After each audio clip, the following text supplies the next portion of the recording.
Imagine pulling into your driveway after a long day, only to find 2 patrol cars blocking your path. Sirens flashing like it's a raid on a drug den, all because your nosy HOA overlord decided your perfectly legal garden gnomes were a threat to community aesthetics. But here's the kicker, as the self-righteous Karen shrieks demands for your arrest. One of the officers steps forward with a grin, badge gleaming, and says, "Hey, Dad. What's this nonsense about?" In the manicure hell of Evergreen Meadows, a suburban slice of American dream turned nightmare, lived Jack Harlan, a 55-year-old retired mechanic who'd traded grease-stained overalls for quiet mornings tinkering in his garage. The neighborhood, with its identical lawns and cookie-cutter colonials, promised peace after Jack's wife, Emily, passed from a sudden heart attack 2 years back. But peace? That was before Barbara Kensington, the HOA president who'd reigned unchallenged for 7 years, decided Jack's modest existence offended her vision of orderly perfection. Barbara, 52, with her bleached bob haircut and perpetual string of pearls, drove a gleaming Lexus with plates reading ORDR1ST, and spoke in that saccharine tone reserved for people who think rules are God's gift to humanity. "We're all about community harmony," she'd coo at meetings, while fining folks for grass blades over 2 inches. Jack, though, kept his head down at first. Rumors swirled about him after Emily's death, whispers that he was unstable, a recluse who might snap. Barbara fueled them subtly. Her emails to neighbors laced with concerned trolling, "We must watch out for each other, especially those dealing with personal challenges." Jack heard the gossip at the mailbox, saw the sidelong glances. But he observed, silent and sharp-eyed, like a mechanic diagnosing an engine knock before it blows. It started innocently enough one crisp autumn afternoon. Jack had installed a simple bird feeder in his front yard, nothing flashy. Just a wooden post with a hopper to attract finches. A small nod to Emily's love of watching them from the kitchen window. He'd checked the HOA bylaws twice, no restrictions on bird feeders under 3 feet tall. But by evening, Barbara's Lexus purred to a stop outside his house. She stepped out, clipboard in hand, heels clicking like Judgment Day on pavement. "Mr. Harlan," she said, her smile all teeth and no warmth. "This contraption violates our wildlife management guidelines. It could attract pests. You know. Rodents. Squirrels, chaos." Jack peered out from his garage, wiping oil from his hands. "Guidelines? I don't recall any rule against feeding birds. It's just seeds." Barbara, her eyes narrowed, that polite facade cracking just a hair. "The board interprets attractants broadly. For the greater good. Remove it in 48 hours or face a $250 fine. We're preserving property values here." Jack nodded politely. But inside, he noted her hypocrisy. Her own yard boasted a koi pond that drew every raccoon in a mile radius.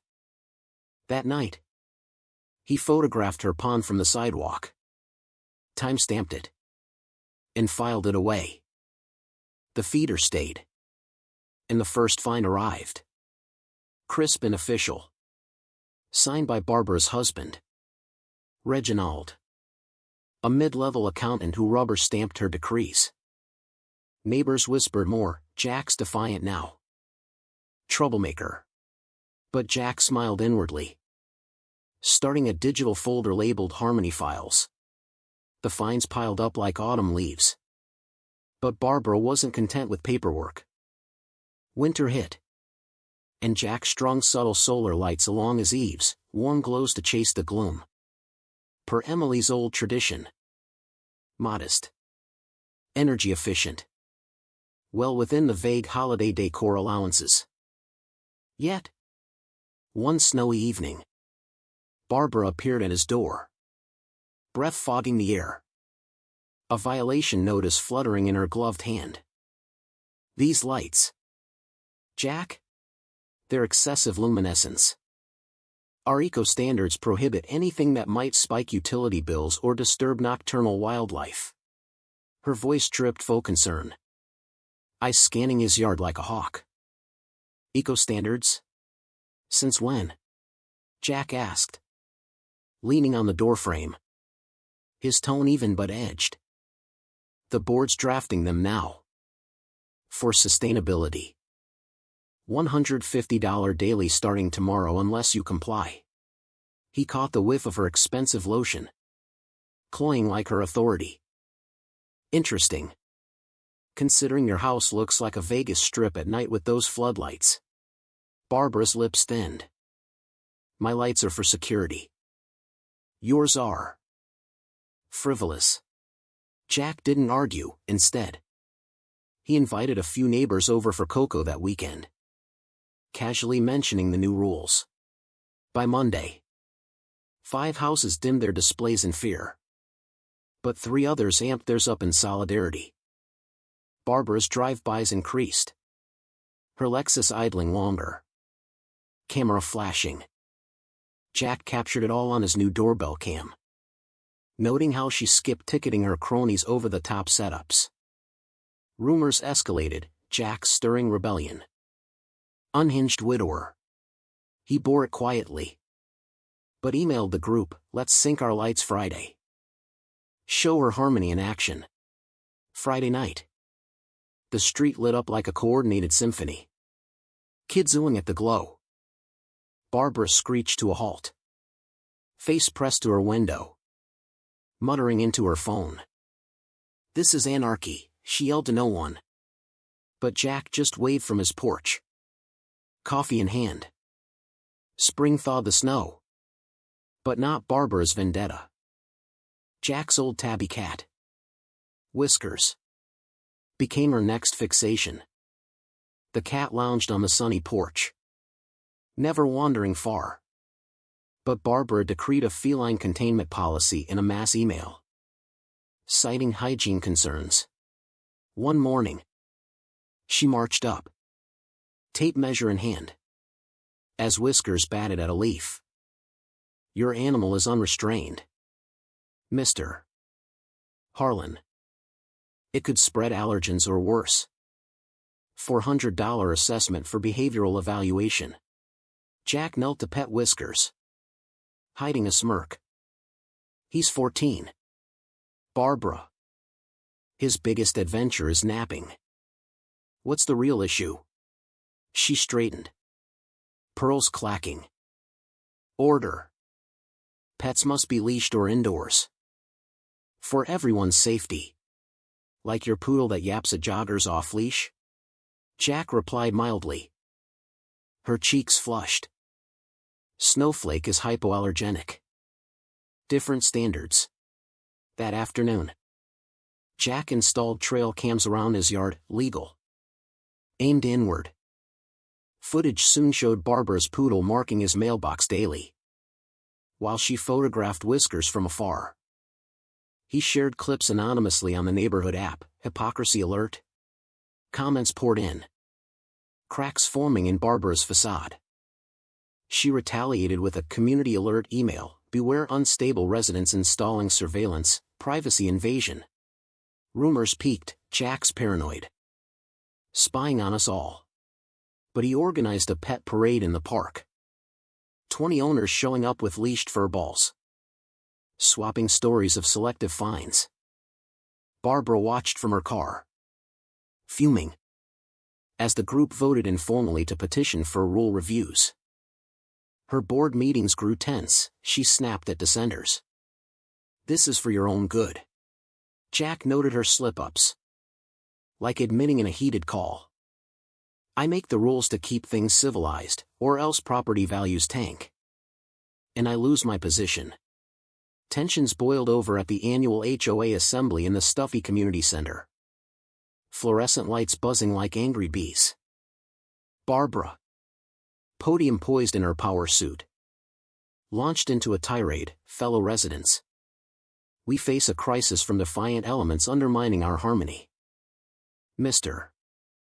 Harlan's violations, bird attractants, light pollution, feral pets, threaten us all.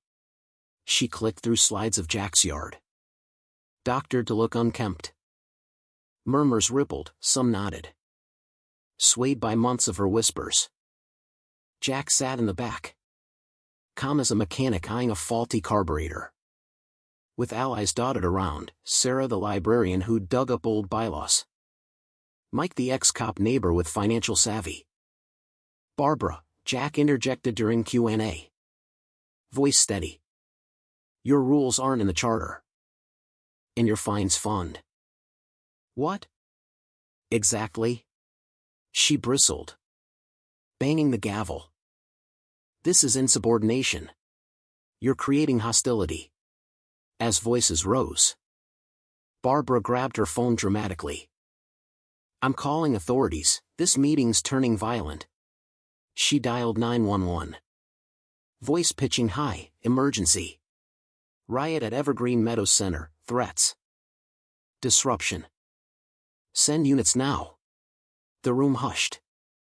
Eyes wide. Sirens wailed closer. Doors bursting open to reveal officers scanning the seated crowd. Barbara pointed wildly at Jack. Arrest him. He's the instigator. Endangering us with his rebellion. The lead officer, broad-shouldered and authoritative, stepped forward. Then paused. A grin cracking his stern face. Dad? What's going on here? It was Ethan. Jack's 32-year-old son. A sergeant with the local PD. Badge shining under the lights. Ethan's words hung like a punchline in a bad comedy. Barbara's face cycling from smug triumph to slack-jawed shock. Her pearls suddenly looking like a noose. Why your son? She stammered. Phone slipping. Ethan flipped open his notebook. Professional but with that filial edge. Ma'am. You reported a riot? I see folks discussing finances. Allies chimed in. Sarah presented bylaw printouts showing Barbara's rules as fabrications. Mike unveiled audited ledgers revealing $35,000 siphoned to Reginald's consulting fees. This is fraud, Mike declared.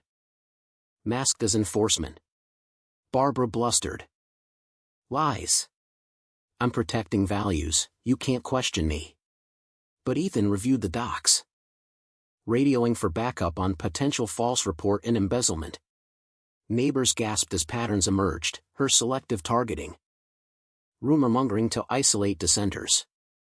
This was no riot, Ethan said. Cuffing her gently but firmly. But filing false 911s? That's criminal. Barbara's protests faded to whimpers as she was let out. Reginald trailing pale and silent. The room erupted in relieved chatter. Justice's sweet sting lingering like dark chocolate, bitter. But oh so satisfying. In the aftermath. Evergreen Meadows breathed freer. Barbara pleaded guilty to fraud and abuse of emergency services. Serving 4 months house arrest. Banned from HOA rolls forever. Reginald's firm dropped him, their Lexus vanished from the driveway. House sold to a young couple who planted wildflowers without fear. Jack's fines refunded with interest. The new board, with Sarah at the helm, rewrote rules democratically. Turning the center into a real hub for barbecues and book swaps. Jack volunteered at the local shelter. Teaching mechanics to kids. Whiskers by his side. Ethan visited more. Their bond stronger from the absurdity. The neighborhood bloomed, community gardens replaced fines. Rumors died as transparency reigned. Jack reflected on Emily's dream of true neighborliness. Realized through patience and proof. But here's the twist that lingers, was Barbara the real villain? Or just a product of a system that lets petty power corrupt absolutely? You tell me, in a world of absurd rules. Who really deserves the handcuffs?